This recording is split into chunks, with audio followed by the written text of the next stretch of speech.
ब्रह्मी, माता रमाई, माता सावित्रीबाई फुले, राजमाता जिजाऊ, राजमाता अहिल्यादेवी होळकर, बहुजन प्रतिपालक राजश्री छत्रपती शिवाजी महाराज, तसेच मनुवाद्यांच्या छताडावरती शिक्षणाची मुहूर्त मिळवणारे महान समाजसुधारक महात्मा ज्योतिबा फुले या देशात हजारो वर्षापासून शोषित, पीडित, कष्टकरी या समाजाला सर्वप्रथम आरक्षण लागू करणारे राजश्री शाहू महाराज, हजारो वर्ष अन्यायाच्या खाईत खितपत पडलेल्या समाजाला ताठ मानेले, स्वाभिमानाने जीवन बहाल करणारे, समस्त स्त्री वर्गाचे उद्धारक, भारतीय राज्यघटनेच्या माध्यमातून 5000 वर्षाच्या गुलामगिरीला मातीत काढणारे क्रांतीसूर्य, अर्थतज्ञ, महामानव डॉक्टर बाबासाहेब आंबेडकर यांच्या विचारांना विनम्र अभिवादन करते।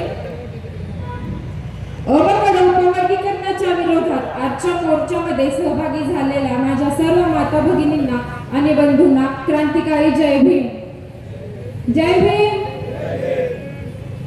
महाराष्ट्र राज्याचे मुख्यमंत्री देवेंद्र फडणवीस साहेबांनी अनुसूचित जातीवरती जबरदस्तीने लादलेल्या उपवर्गीकरणाचा मी जाहीर निषेध करते।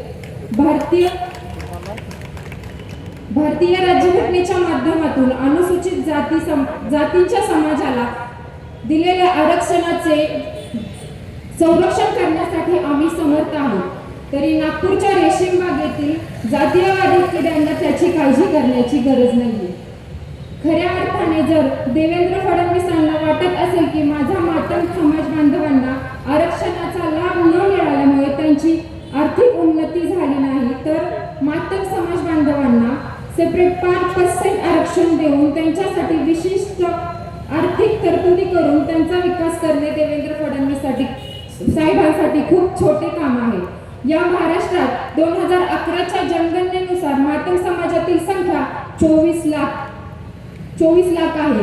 जर तुम्हाला खरंच मनापासून वाटत असेल की मातंग समाजाची प्रगती व्हावी, तर प्रत्येकाला 10 लाख बिनव्याजी देऊन बिनव्याजी व्यवसाय द्यावे।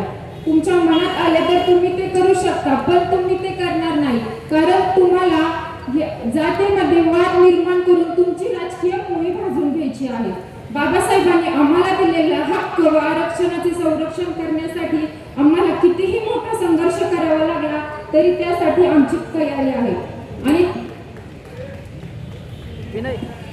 आणि तुम्ही म्हणता की फक्त एका विशिष्ट जातीला आरक्षणाचा लाभ झाला, पण तुम्ही कधी याचा विचार केला की का त्या विशिष्ट जातीला 5% आरक्षणाचा लाभ झाला?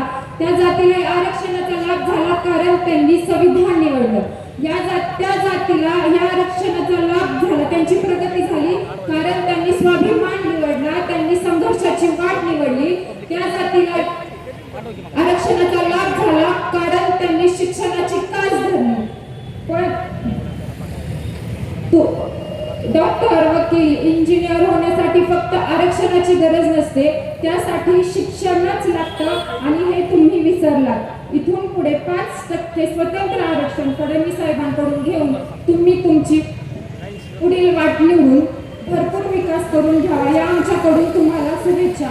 आणि जबरदस्ती लागू करत असलेल्या उपवर्गीकरणाचा मी पुन्हा एकदा जाहीर निषेध करते आणि आमच्या तरुण पिढीसाठी लढणाऱ्या सर्वांना माझा क्रांतिकारी आणि स्वाभिमानी जय भीम। यानंतर ठाटीक समाजाच्या वतीने श्री गालिंदे हे या ठिकाणी मनोगत व्यक्त करतील। यानंतर वलार समाजाचे नेते सूरज देवकाते